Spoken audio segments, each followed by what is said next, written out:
자, 오늘은 복음이란 무엇인가 두 번째 시간으로 죄의 결과는 죽음이다. 죄의 결과는 죽음이다 라는 제목을 가지고 은혜의 말씀 선포하겠습니다. 여러분, 오늘 말씀을 본격적으로 나누기 전에 먼저 복음을 정리해 보겠습니다. 여러분, 복음이 뭐라고 했습니까? 자, 표를 보여주시죠. 복음은 죄, 죽, 사, 십, 영이라고 했어요. 복음은 죄죽 사십령입니다. 죄는 무엇입니까? 인간은 모두 죄인입니다.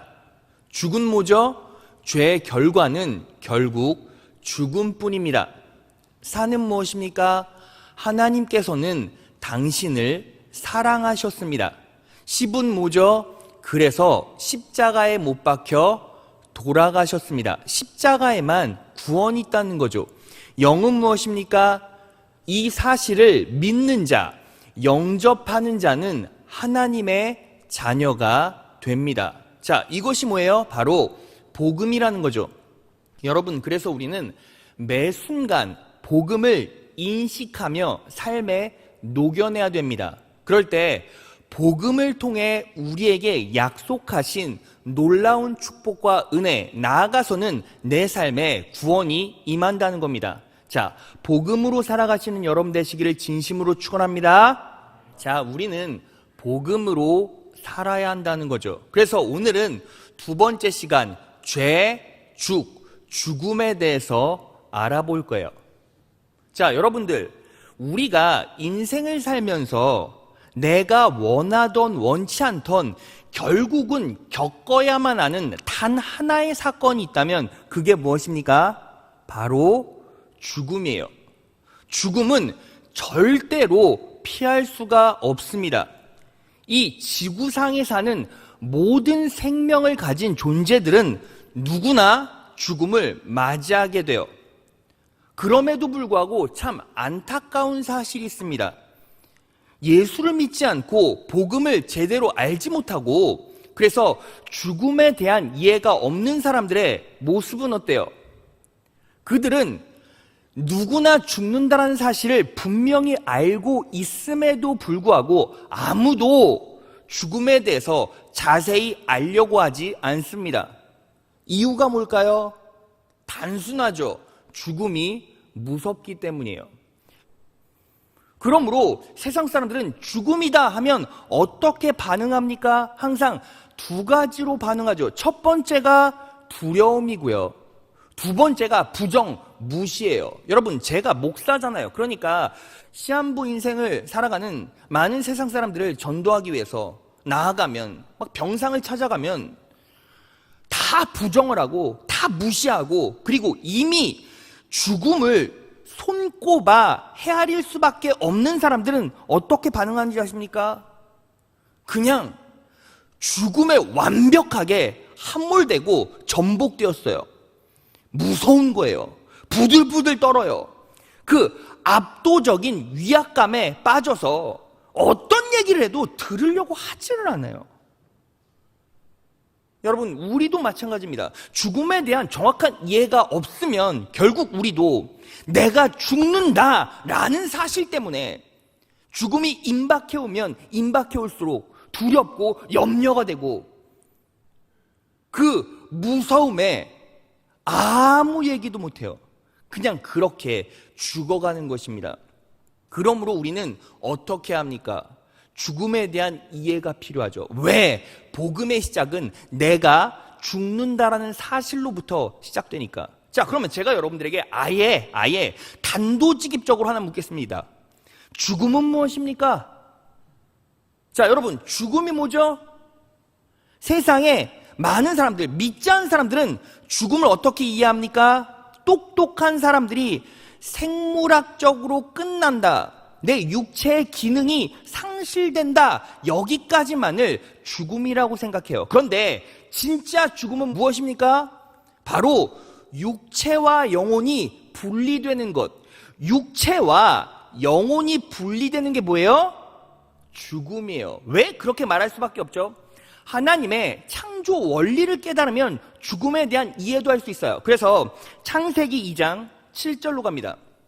여호와 하나님이 흙으로 사람을 지으시고 생기를 그 코에 불어넣으시니 사람이 생명이 된지라. 여러분, 하나님께서 흙으로 사람을 지으셨죠. 그래서 죽으면 사람은 무엇으로 돌아갑니까? 흙으로 돌아가는 거예요. 이건 사실이고 모르는 사람 없죠. 근데 하나님께서 인간을 창조하셨을 때 흙으로 형상을 만드시고 그 코에 생기를 후 하고 불어넣으신 거예요. 여기서 생기는 살아있는 숨을 말해요. 살아가게 하는, 살 수 있는 숨을 코에 불어넣으시고, 그렇게 불어넣으시니까 어떻게 되었습니까? 사람이 생명이 된지라. 여기서 생명이라는 말은 히브리어로 살아있는 영혼, 영어 성경에 보면 living being, 살아있는 존재라고 말해요. 그러니까 하나님께서 살 수 있는 숨을 코에 불어넣으시니까 인간은 살아있는 존재가 된 거죠. 그러면 결국 사람, 인간을 구성하는 요소가 무엇입니까? 육체와 영혼이죠. 육체와 영혼이 결합됐을 때 살아있는 존재가 돼요. 그러니까 반대로 사람이 죽으면 육체와 영혼이 분리되는 거죠. 자, 그렇다면 또 물어봅시다. 여러분, 영혼은 어떤 기능을 하고 영혼은 어떻게 됩니까? 사람이 죽었어요. 깍! 하고 죽었어요. 그러면 육체와 영혼이 분리되는데 영혼은 어떻게 됩니까? 이 부분에 대해서 개혁주의 신학의 뿌리가 되는 칼빈은 그분에 져서 기독교 강요에서 이렇게 말해요. 영혼은 육체의 각 부분에 생기를 불어넣어주고 육체의 각 기관에 행동들이 적절하고 유용하게 조화를 이룰 수 있도록 만들어줄 뿐 아니라 생각과 행동을 다스리며 모든 생활의 의무를 다하게 하고 하나님을 예배하도록 충동하고 자극한다. 여러분, 결국 영혼은 어떤 기능을 합니까? 생각하게 만들어요. 판단하게 만들어요. 아, 나는 요셉이고 나는 이 자리에 있구나 라는 이 존재감을 인식하게 만들어준다는 거죠. 그게 영혼의 기능이에요. 그러면 영혼은 죽으면 육체와 분리돼서 어떻게 됩니까? 하지만 우리의 영혼은 불멸하다. 영혼이 보이지 않는다고 해서 육체의 죽음과 함께 사라지는 것이 아니다. 영혼은 공간적 제한을 받지 않는다. 우리의 육체는 단지 흙덩어리에 불과하며 영혼은 잠시 육체라는 집에 머무는 것이다. 여러분, 영혼은요 죽어도 사라지지 않아요. 딱 죽으면요 육체와 영혼이 분리되고 육체는 이제 흙으로 갑니다. 흙으로 점점 변하게 되고 사라지게 되죠. 하지만 영혼은 정확하게 남아요. 이 말은 무슨 뜻이냐면, 아, 내가 요셉이구나, 내가 지원이구나, 내가 누리구나 라는 인식이 남아있어요. 내가 나라는 걸 분명히 인식하고 그 존재 자체를 감각으로 느낀다는 거죠. 그 영혼이 분리되는데 영혼은 절대로 불멸하지가 않아요. 그러면 죽은 후에 영혼은 어떻게 됩니까? 둘 중에 하나겠죠.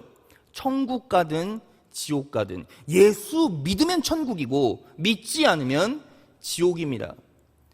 그래서 여러분, 구원받은 믿음, 죽음을 초월한 믿음, 죽음을 초월시키는 믿음을 가진 성도들은 이미 내가 죽음이 두렵지가 않아요.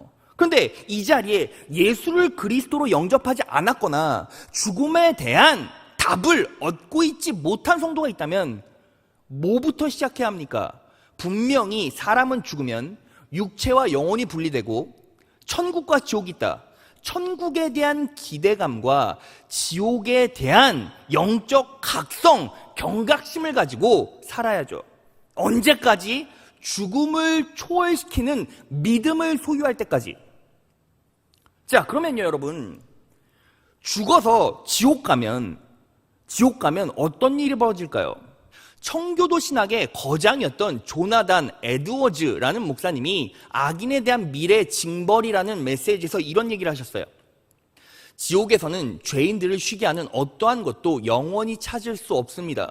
거기에서는 휴식처를 결코 찾을 수 없습니다. 다른 곳보다 좀 더 시원할 수 있는, 그들의 극심한 고통을 조금이라도 감할 수 있는 비밀스러운 구석은 존재하지 않습니다. 고통받는 세계인 지옥, 어디에서도 시원한 개울이나 분수를 결코 찾을 수 없습니다. 그들의 혀를 시원하게 할 수 있는 한 방울의 물조차 없습니다. 그들에게 어떤 위로나 최소한의 선을 베풀어 줄 수 있는 동료도 찾을 수가 없습니다. 그들은 그들이 머물고 휴식하며 단 1분 동안의 호흡도 취할 수 없습니다. 그들이 불과 유황으로 고통받을 것이기 때문입니다. 그리고 그들은 영원토록 휴식할 수 있는 낮이나 밤을 가질 수 없을 것입니다. 여러분, 지옥을요, 딱 한마디로 말하면 뭐예요? 쉼 없는 고통, 숨 쉴 수 없는 고통이에요. 여러분, 제가요, 이 부분을 놓고 하나님 앞에 온전히 기도했어요. 막 산에 올라가서 다구지게 부르짖어 기도했어요. 제가 어떤 기도했냐면, 하나님, 성도들에게 어떻게 이 지옥의 경험을 선명하게 느끼게 해줄 수 있을까요?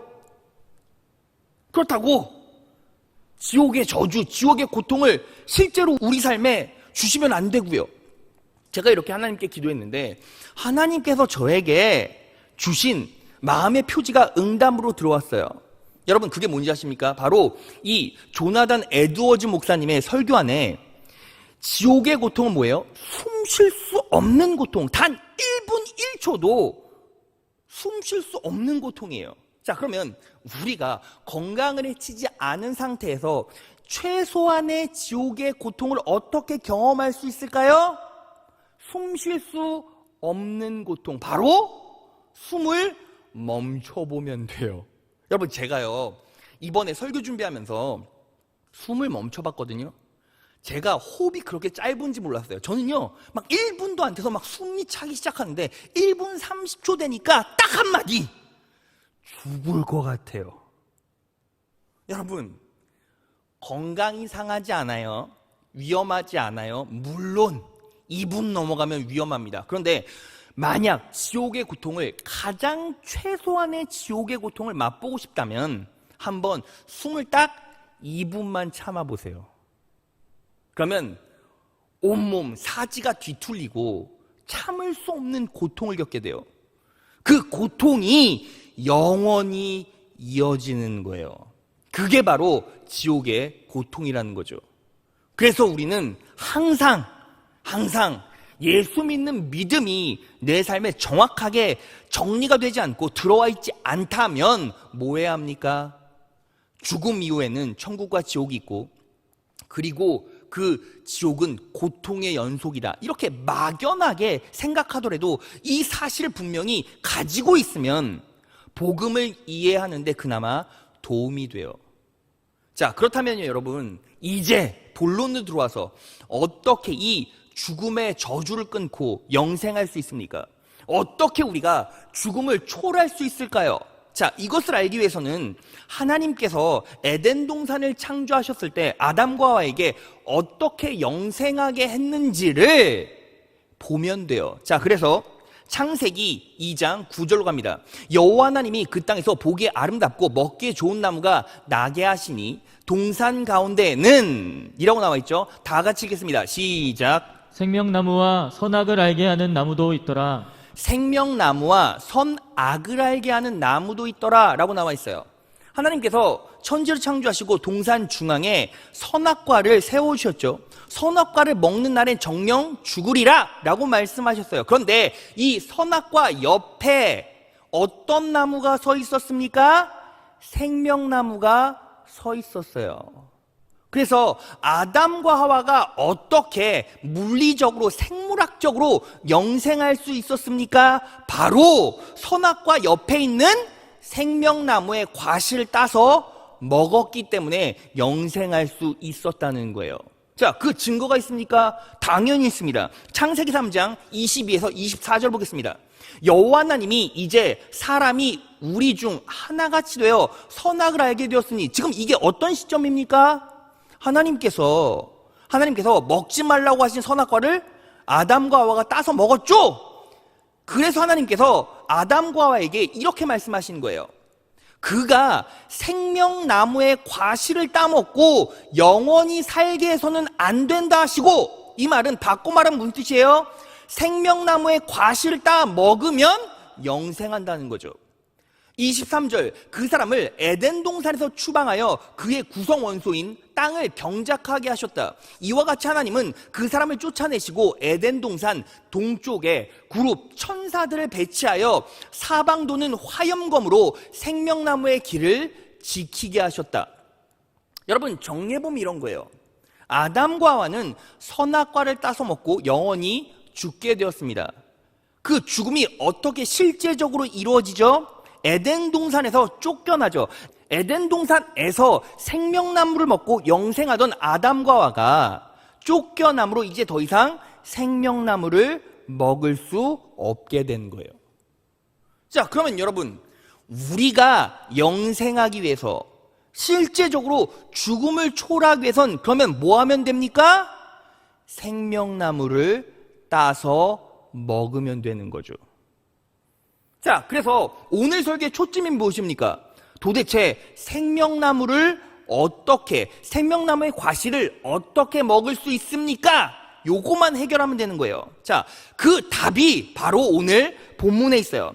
오늘 본문 말씀 계시록 2장 7절 보겠습니다. 귀 있는 자는 성령이 교회들에게 하시는 말씀을 들을지어다. 이기는 그에게는 내가 하나님의 낙원에 있는 생명나무의 과실을 주어 먹게 하리라. 귀 있는 자는 성령이 교회들에게 하시는 말씀을 들을지어다. 이기는 그에게는 내가 하나님의 낙원에 있는 생명나무의 과실을 주어 먹게 하리라. 결국 생명나무의 과실을 먹기 위해서 가장 중요한 게 뭐예요? 이기는 그에게는 세상에서 이기는 자로 살아야 한다는 겁니다. 자, 그러면요, 이제 조금 더 깊이 들어가 볼까요? 우리가 세상에서 어떻게 이길 수 있습니까? 자, 이기는 자는 생명나무의 과실을 주시겠대요. 그럼 우리는 이기면 됩니다. 세상에서 싸워 이기면 돼요. 그러면 우리가 어떻게 세상에서 이길 수 있습니까? 이걸 알기 위해서는 계시록 전체를 관통해야 돼요. 그런데 여러분, 제가요, 여러분들을 위해서 아주 단순하게 짧게 정리했습니다. 조금 복잡하더라도 끝까지 따라오시면 돼요. 자, 먼저 요한계시록 3장으로 갑니다. 요한계시록 3장 20절 하반절에 이렇게 나와 있어요. 누구든지 내 음성을 듣고 문을 열면, 하나님의 말씀을 듣고 마음 문을 열면 나는 그에게로 들어가서 그와 함께 먹고 그는 나와 함께 먹을 것이다. 이기는 사람은 이라고 나와 있죠. 그러니까 이기는 자는 어떤 사람이에요? 하나님의 말씀을 듣고 마음 문을 여는 자를 말해요. 자, 계시록 21장으로 갑니다. 계시록 21장 7절 이하에 보면 이렇게 나와 있어요. 이기는 자는 이것들을 유업으로 얻으리라. 나는 저의 하나님이 되고 그는 내 아들이 되리라. 그러나 두려워하는 자들과 믿지 아니하는 자들과 라고 나와 있죠. 이기는 자의 반대편에 있는 사람이 어떤 사람이에요? 두려워하는 자들과 믿지 않는 자들이죠. 그러면 이기는 자는 어떤 자입니까? 두려워하지 않는 자들과 믿는 자들이겠죠. 그러면 당시 시대상 계시록이 기록된 당시에 그리스도인은 어떤 인생을 살았습니까? 로마의 핍박과 압박 속에서 살았죠. 그러니까 결국 두려워하지 않고 믿는 자는 어떤 사람을 말합니까? 어떤 환경에서도 두려워하지 않고 신앙을 지키는 자를 말해요. 자, 계시록 2장으로 갑니다. 그러므로 회개하라. 그리하지 않으면 내가 내게 속히 임하여 내 입의 검으로 그들과 싸우리라. 이기는 그에게는 이라고 나와 있어요. 자, 그러면 이기는 자는 어떤 자입니까? 회개하는 자, 곧 자신의 삶을 하나님의 뜻대로 바꾸는 자를 말하죠. 자, 계시록 3장으로 갑니다. 그러나 사대에 그 옷을 더럽히지 아니한 자 몇 명이 내게 있어 흰 옷을 입고 나와 함께 다니리니 그들은 합당한 자인 연고라. 이기는 자는 이와 같이 흰 옷을 입을 것이요. 흰 옷은 계시록 전체를 보면 거룩을 상징해요. 그러니까 흰 옷을 입은 자는, 이기는 자는 결국 거룩한 자를 말하는 겁니다. 그리고 마지막이에요. 요한계시록 3장 10절로 갑니다. 인내하라는 내 말을 내가 지켰으니 온 세상에 닥쳐올 시험을 받을 때에 나도 너를 지켜주겠다. 시험은 땅 위에 사는 사람들을 시험하려고 닥치는 것이다. 이기는 사람은 이라고 나와 있어요. 그러니까 이기는 사람은 어떤 사람입니까? 끝까지 말씀을 지키며 인내하는 자, 이게 바로 이기는 자예요. 자, 그래서 계시록 전체를 통틀어 이기는 자를 종합해보면 이렇게 정리가 됩니다. 매 순간 말씀을 듣고 마음을 열어 어떤 환경에서도 두려워하지 않고 신앙을 지키며 자신의 삶을 하나님의 뜻대로 완전히 돌이켜 거룩한 삶을 살기 위해서 끝까지 말씀을 지키며 인내하는 자. 여러분, 이기는 자는 어떤 자입니까? 자, 화면을 그대로 켜주시고 여러분들은 저를 봐주시면 돼요. 이기는 자는 매 순간 말씀을 듣고 마음을 열어 어떤 환경에서도 두려워하지 않고 신앙을 지키며 자신의 삶을 하나님의 뜻대로 완전히 돌이켜 거룩한 삶을 살기 위해서 끝까지 말씀을 지키며 인내하는 자예요. 근데 여러분, 이 이야기를, 이 이기는 자의 진리를 딱 들으면 어떻습니까? 여러분, 이 안에는 함정이 하나 숨겨져 있어요. 그 함정이 뭔지 아십니까? 인간은 이기는 자로 살 수가 없어요. 여러분, 지난주에 우리의 삶을 이 말씀에 그대로 적용해 봅시다.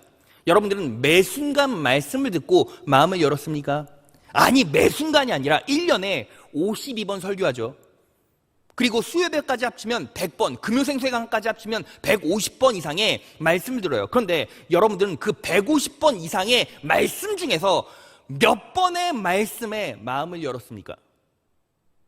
쉽지 않죠. 어떤 날은 말씀 듣는데 내 말씀이 아닌 것처럼 느껴지고 믿어지지도 않아요. 어떤 때는 이게 진짜 사실이야? 내가 지금 이 자리에 앉았음에도 불구하고 나는 그게 믿어지지 않고 사실로 받아들이기가 너무 힘든 거예요. 그럼 여러분들은 지난주에 매 순간 말씀을 듣고 마음을 열었습니까? 어떤 환경에서도 두려워하지 않고 신앙을 지켰습니까? 여러분, 코로나가 발병되고 나서 교회에 어떤 일이 벌어졌죠? 회사에서 너 교회 가면 잘릴 줄 알아. 엄마, 아빠, 엄마 교회 간다며. 나 교회 가면 엄마 안 봐? 실제로 이런 성도들이 넘쳐났어요. 그래서 집에 묶여있고 환경의 어려움 때문에 예배조차 드리지 못한 성도들도 태반이죠. 그러면 그 성도들은 물론 마음과 상황은 이해하지만 이 말씀에 대입해보세요. 어떤 환경에서도 두려워하지 않고 신앙을 지켰습니까? 못 지켰죠. 여러분, 제가요 코로나 터지고 나서 딱 청년 예배, 지금은 청년들이 3, 3, 5 많이 모여있지만 코로나 딱 터질 때만 해도 청년들이 없어요. 제가 이성주 목사님한테 물어봤어요. 왜 청년들 안 오냐고. 아, 목사님, 요즘 청년들은요 국가의 시행령이라면 쉽지 않습니다. 반응이 잘 안 돼요. 그냥 코로나 끝나면 오겠대요. 이런 청년들이 절반도 넘었어요. 그러면 그 청년은요 어떤 환경에서도 두려워하지 않고 신앙을 지켰습니까? 자신의 삶을 하나님의 뜻대로 완전히 돌이켜. 여러분들은 1년, 평생이 아니라 지난주 한번 내 삶을 돌이켜보세요. 하나님의 뜻대로 완전히 내 삶의 방향성을 돌이켰습니까? 그렇게 살았습니까? 거룩한 삶을 살기 위해서. 여러분, 거룩이라는 게 뭐라고 했죠? 지난주에 복음 첫 번째 시간에 배웠는데 거룩한 삶이란 세상 사람과 다른 삶. 그럼 여러분, 우리는 세상 사람들과 지난주 한 주 동안 다르게 살았습니까? 방불하게 똑같이 살았잖아요. 끝까지 말씀을 지키며 인내하는 자, 끝까지 말씀을 지키기 위해 혼신의 힘을 다해서 끝까지 인내했습니까? 그렇지 못하잖아요. 여러분, 우리는 이기는 자가 될 수가 없어요. 그래서 하나님께서 어떤 답을 주신 겁니까? 예수님을 이 땅에 보내주셔서 우리 대신 싸우게 하시고 예수님이 우리 대신 이겨주신 거예요. 믿으십니까? 자, 그래서 요한복음 16장 33절을 보겠습니다. 이것을 너희에게 이름은 너희로 내 안에서 평안을 누리게 하려 함이라. 세상에서는 너희가 환난을 당하나 담대하라. 내가 세상을 이기었노라 하시니라. 여러분, 그래서 진짜 복음이 뭔지 아십니까? 내 노력과 내 행위로 내 삶을 이기는 게 아니에요. 복음이란 나 대신 싸워 이겨주신 예수 그리스도만을 초질관 바라보는 게 그게 뭐예요? 복음이라는 거죠. 여러분, 우리는 이길 수 없어요. 하지만 예수님은 이미 이겨주셨어요. 믿으십니까? 우리는 그걸 믿음으로 소유하고 성령 하나님을 의지하면 그분이 일하시고 그분이 싸워주셔서 결국 우리를 승리의 길로 나아가게 하신다는 거예요. 그런데 여기서 조건이 하나 달려있죠. 너희로 내 안에서, 너희로 내 안에서. 우리는 뭐 해야 합니까? 그리스도 안에 있을 때 결국 세상을 이길 수 있다는 거예요. 그래서 고린도후서 2장 14절 상반절에 보면 이렇게 나와 있죠. 항상 우리를 그리스도 안에서 이기게 하시고, 항상 우리를 그리스도 안에서 이기게 하시고, 그리스도 안에 있으면 항상 우리는 이깁니다. 믿으십니까? 여러분, 왜 너희로 내 안에서 평안을 누리게 함이라? 왜 우리가 평안을 누릴 수 있죠? 이긴 예수 그리스도만 바라보면 우리도 덩달아 그분 안에서 이기는 삶을 살 수 있기 때문이에요. 그래서 여러분, 분명히 인식하십시오. 신앙생활이란, 하나님을 믿는다는 것은 내가 무언가를 해야지, 내가 땀을 흘려야지. 여러분, 이게 신앙이 아니라 나 대신 나를 위해 죽어주시고 일하시는 그분을 바라볼 때 결국 어떻게 됩니까? 우리는 믿음, 은혜로 반응하게 돼 있어요. 그러니까 어때요? 평안하죠. 스트레스 받지 않죠. 염려가 있지 않죠. 그럼 목사님, 그러면 지금까지 요한계시록에 이기는 자들의 기준은 뭡니까? 이기는 자들이 그런 거래요. 그런 거라고 분명히 목사님 말씀하셨잖아요. 여러분, 요한계시록에 이기는 자는 결국 뭐예요? 기준이 아니라 표지라는 거예요. 그런 기준에 우리가 부합했을 때 이기는 자가 아니라 나를 대신하여 싸워 이기신 예수 그리스도를 온전히 의지했을 때, 온전히 그분만 바라보고 그분을 의지했을 때, 그런 하나님의 은혜로 반응된 성도들에게 나타나는 표지가 뭐예요? 바로 요한계시록의 이기는 표지라고요. 그래서 우리는 복음을 제대로 알아야죠. 그러면 이제 말씀을 마무리하면서 우리가 하나 짚고 넘어가야 될 게 있어요. 여러분, 우리는요 그리스도 안에서 분명히 이깁니다. 믿으십니까? 그리스도 안에서 우리는 분명히 승리할 수 있습니다. 믿으십니까? 자, 그러면요 여러분, 제가 마지막 질문을 던져볼게요. 그리스도 안에서 산다는 게 뭡니까? 여러분, 그리스도 안에서 살면 우린 무조건 이겨요. 이게 복음이고 이게 약속이니까. 그러면 그리스도 안에서 산다는 게 무엇일까요? 자, 이걸 알기 위해선 고린도후서 2장 14절에 병행 구절을 찾아봐야 돼요. 제가 찾았습니다. 로마서 8장 37절이에요. 자, 보세요. 고린도후서 2장 14절은 뭐죠? 항상 우리를 이기게 하시고, 항상 우리를 그리스도 안에서 이기게 하시고, 이게 뭐예요? 우리가 방금 읽었던 고린도후서 2장 14절이죠. 똑같은 구절이 로마서 8장 37절이에요. 그러나 모든 일에 이게 뭐예요? 항상이죠. 우리를 똑같아요. 대상이 똑같다는 거죠. 사랑하시는 이로 말미암아, 이게 뭐예요? 그리스도 안에서요. 우리가 넉넉히 이기느니라, 이기게 하시고. 고린도후서 2장 14절의 병행 구절인 로마서 8장 37절 보면 그리스도 안에서 산다는 게 무엇입니까? 결국 사랑하시는 이로 말미암아. 예수 그리스도의 사랑으로 말미암아 사는 자들은 결국 어떻게 해요? 어떤 시련이 온다 할지라도 넉넉히 이길 수 있다는 거예요. 자, 그러면 예수 그리스도의 사랑으로 산다는 것이 무엇입니까? 이것만 정확하게 우리 인생 가운데 적용하고 말씀을 마무리하겠습니다. 여러분, 예수 그리스도의 사랑으로 산다는 건 이거예요. 그럼에도 불구하고 사랑하십니다. 따라해 볼까요? 그럼에도 불구하고 사랑하십니다.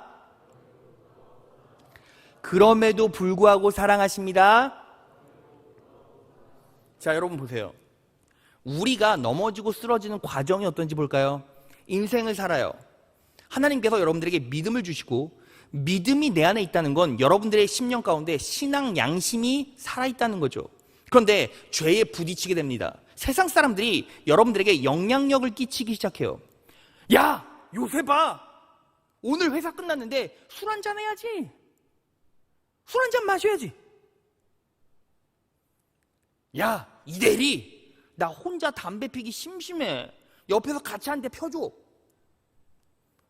야, 요즘에는 결혼해도 애인 한 명씩은 꼭 있다더라. 야, 우리도 애인 하나 구해보자. 이런 일들이 일상이고 비일비재하죠. 그러면 처음에는 어때요? 야, 나 그리스도인이야. 나 신앙인이야. 나 집사야. 처음에는 어때요? 난처하지만 그래도 어떻게든 막아보려고, 저항해보려고 노력해요. 그런데 어떤 일이 자꾸 벌어집니까? 공중권세, 영향력이 정말 크죠. 협박을 합니다. 너 지금 회사 신입사원인데 이럴 거야? 그러면 아유, 어차피 한 번인데. 그리고 꿀꺽꿀꺽이 벌컥벌컥이 되죠. 그리고 담배 한 대가 줄담배가 되죠. 처음에는 애인? 아유, 말도 안 돼. 아니, 근데 저 사람은 애인 있어도 가정생활도 잘 되고 잘 먹고 잘 산다? 어때요? 섞이게 돼요. 연합하게 돼요. 그리고 어느 순간 죄성이 발휘돼서 영향력을 미치게 돼요. 근데 그때 우리는, 인간은 너무나 연약해서 어떻게 되는지 아십니까? 내 안에 내 자신의 결단을 합리시키려는 방어 기제가 생깁니다. 뭔지 아십니까? 처음에는 그렇게 한 잔, 두 잔 받아먹고 담배 펴요. 그 다음부터는 내 신앙 양심도 다 사라집니다. 그리고 어떻게 위안을 갖습니까? 아니, 저 사람 저렇게 사는데 멀쩡하게 잘 살고 잘 먹고 잘 사는데? 그러면서 합리화시켜요. 그리고 점점 죄와 더 깊이 섞이게 되고 엮이게 됩니다. 끊어낼 힘이 없어요. 그리고 넘어지고 결국 유기됩니다. 그러면 우리는 어떻게 돼요? 여러분, 우리는 인생 살다가 또 넘어질 수밖에 없어요. 왜? 인간은 연약하니까. 인간은 무너질 수밖에 없는 존재니까. 그런데 내가 딱 하고 무너져요. 그때 일말의 신앙 양심이 내 영혼 가운데 작동합니다. 그래도 나는 그리스도인인데 라는 생각이 들면 어떻게 합니까? 그때 오늘 이 말씀을 정확하게 내 입술과 내 인생 가운데 녹여내야죠. 그럼에도 불구하고 예수님께서 나를 사랑하시는데, 영적인 브레이크를 거는 거예요. 여러분, 죄를 합리화시키라는 게 아닙니다. 여러분들이 죄 가운데 또 무너지고 쓰러질 때, 그럼에도 불구하고 초질관, 나 때문에 십자가에 못 박혀 돌아가시고 나를 위해서 피를 흘리신 그분의 사랑을 인식하라는 거예요. 내가 또 넘어져도, 내가 또 쓰러져도, 내가 또 연약해도, 내가 또 세상의 죄와 죄성에 사로잡혀 그들과 섞이고 그들과 연합한다 할지라도, 내가 지금 삶을 살아가는데 내 실질적인 주권자가 예수가 아니라 사단일지라도 우리는 뭐 하는 거예요? 그 순간 딱 브레이크를 거는 겁니다. 그럼에도 불구하고 예수님께서 나를 사랑하십니다.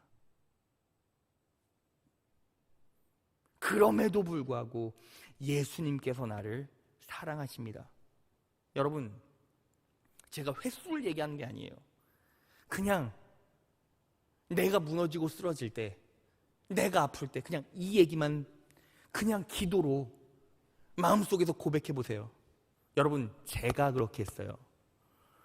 여러분, 제가요, 여러분 때에는 여러분처럼 앉아있지도 못했어요. 여러분, 여러분들이 얼마나 축복받고 얼마나 아름다운 존재인지 아십니까? 제가 여러분 나이 때는 그냥 세상에서 헤맸어요. 막 살았어요. 근데 기가 막히게 돈도 잘 버니까 개념이 상실돼서 없는 거예요. 근데 예수 그리스도를 아는 순간, 그래도 여러분 그게 있죠. 세상에서 살다 보면 세상을 향해 달려갈 때 멈춰야 된다는 걸 알면서도 멈추지 못할 때가 있죠. 그럴 때가 너무 많잖아요. 하나님이 원하시는 행동, 원하시는 마음, 원하시는 생각, 원하시는 뜻 다 알잖아요. 그럼에도 불구하고 또 넘어지고 쓰러지는 거예요. 그때 오늘을 기억하시고 지금을 기억하셔서 하나님 앞에 온전하게 고백하는 거예요. 그럼에도 불구하고 예수님께서는 나를 사랑하십니다. 그럼에도 불구하고 예수님께서는 나를 사랑하십니다. 그럼에도 불구하고 예수님께서는 나 같은 부족한 자도 사랑하십니다. 여러분, 제가 왜 이 자리에 서 있는지 아십니까? 왜 제가 여기서 하나님의 영광스러운 복음을 여러분들에게 선포할 수 있는 줄 아십니까? 제가 거룩해서요? 제가 잘나서요? 아니요. 너무 힘들고 어려울 때, 또 죄 때문에 쓰러질 때, 또 세상의 중독 앞에, 또 세상의 쾌락 앞에, 욕망 앞에 굴복할 수 없는 그 자리에서 그냥 하나님께 힘이 없어도, 능력 없어도 그렇게 마음으로 입술로 고백하는 거예요. 그럼에도 불구하고 예수님께서 나를 사랑하십니다. 그럼에도 불구하고 예수님께서 나를 사랑하십니다. 그럼에도 불구하고 예수님께서 나를 사랑하십니다. 여러분, 그 예수 그리스도의 무한한 사랑을 베드로가 인식했기 때문에 요한의 아들 시몬아, 네가 나를 사랑하느냐? 네가 사랑하느냐? 네가 사랑하느냐? 네가 나를 사랑하느냐? 베드로가 뭐라고 말합니까? 하나님은 아십니다. 예수님은 아십니다. 이 말이 무슨 뜻이에요? 그럼에도 불구하고 예수님이 나를 사랑하시는 줄 압니다. 베드로는 3번 이 고백하고 완전히 영혼과 인격이 무너졌어요. 여러분, 우리는 또 예수님을 배신할 수 있겠죠. 왜? 죄성에서 흔들릴 수밖에 없는 존재니까. 또 세상의 쾌락 앞에, 세상의 중독 앞에, 세상의 음란 앞에 또 무너질 수밖에 없는 존재죠. 왜? 우리는 절대적으로 거룩하지 못하니까. 그럼에도 불구하고 우리는 그때마다 그럼에도 불구하고 예수님께서 나를 사랑하십니다. 그럼에도 불구하고 예수님께서 나 같은 존재도 사랑하십니다. 말씀 정리하겠습니다. 여러분, 오늘은 복음이란 무엇인가 2번째 시간이었어요. 제목이 뭐였죠? 죄의 결과는 죽음이다. 여러분, 인간이 피하고 싶어도 절대로 피할 수 없는 게 죽음이에요. 죽으면 육체와 영혼은 분리됩니다. 우리 육체는 흙으로 창조되어졌듯이 흙으로 돌아가게 되고, 그리고 영혼은 불멸하게 돼요. 둘 중에 하나겠죠. 하나님 나라에서 불멸하느냐, 지옥에서 고통의 연속으로 불멸하느냐. 여러분, 그럼에도 불구하고 그러한 절박한 선택의 기로에서 우리가 하나님을 택한 것이 아니요, 우리가 예수를 택한 것이 아니요, 예수님께서 여러분들을 택해 주셨어요. 그 표지가 바로 여러분들이 지금 이 자리에 있다는 거죠. 우리는 또 거룩한 삶을 살 수 없어요. 여러분, 계시록에 쓰여진 이기는 자로 살아갈 수가 없다는 거예요. 부족하니까. 그럼에도 불구하고 예수님께서는 그런 우리의 마음과 상황을 다 아시고 대신 이 땅에 오셔서 예수 그리스도의 십자가의 구속의 은혜로 우리 대신 싸워주시고, 그리고 우리 대신 이겨주셨습니다. 복음이란 나 대신 싸워 이겨주신 예수 그리스도를 바라보는 것, 그분 안에서 살아가는 것. 매 순간 넘어지고 쓰러져도 그럼에도 불구하고 예수님께서는 부족한 나를 사랑하십니다. 그럼에도 불구하고 연약한 나를 사랑하십니다. 여러분, 저는 여러분과 똑같은 눈높이에서 같은 하나님의 부족한 죄인, 하지만 자녀로 이 자리에 서 있습니다. 여러분들은 무엇만 정확하게 인식하면 됩니까? 어떤 상황 속에서도, 어떤 환경의 어려움 가운데서도, 어떤 눌림과 압박 속에서도, 어떤 중독 속에서도, 어떠한 윤리적 도덕적 문제 앞에서도, 어떠한 하나님의 뜻과 부합되지 않은 이지러진 인생 가운데서도 하나만 절절하게 붙잡고 기억하면 됩니다. 그럼에도 불구하고 예수님께서는 나를 사랑하십니다. 이것이 바로 복음이고, 이것이 바로 죽음을 초월하게 만드는 절대적인 능력입니다. 이 원리를 지금 이 시간 내 마음 가운데 인식시키시고, 그리고 삶에서 적용하고 작용시키십시오. 그럴 때 하나님의 놀라운 은혜가, 하나님 사랑합니다, 그럼에도 불구하고 나를 사랑하신 예수님 찬양합니다, 그럼에도 불구하고 나를 자녀 삼아주신 예수 그리스도를 찬양합니다, 이 고백이 매 순간 매일매일 내 마음과 입술과 인식 속에서 고백되어질 때 중독은 끊어집니다. 죄악은 끊어집니다. 그리고 음란은 끊어집니다. 쾌락은 끊어집니다. 그리고 하나님의 놀라운 은혜로 평안하고 기쁘고 감사할 수 있습니다. 그 평안은 무엇으로도 바꿀 수 없는 평안입니다. 다 가져진 평안입니다. 넘치는 부요함입니다. 그 놀라운 복음의 능력으로 살아갈 때 여러분들은 그제서야 알게 됩니다. 나에게 필요한 건 없구나. 여러분, 지금 그 하나님의 예수 그리스도의 사랑을 인식하십시오. 그리고 내 영혼 가운데 정확하게 녹여내십시오. 그럴 때 어느 순간 죽음을 초월하는 내 자신을 바라보게 되고 더 이상 죽음이 두렵지 않게 될 것입니다. 오늘 이 복음의 은혜를 내 삶 가운데 정확하게 녹여내셔서 이 자리에 앉아있는 귀한 성복의 자녀들 한 사람도 빠짐없이 죽음을 초월한 인생, 죽음을 극복한 인생, 죽음에서 자유한 인생, 생명나무를 따서 먹여주시는 예수 그리스도의 사랑을 알게 될 것입니다. 그렇게 살아가셔서 승리하시는, 이기시는, 이겨내시는, 이겨나가시는 여러분 되시기를 진심으로 축원합니다.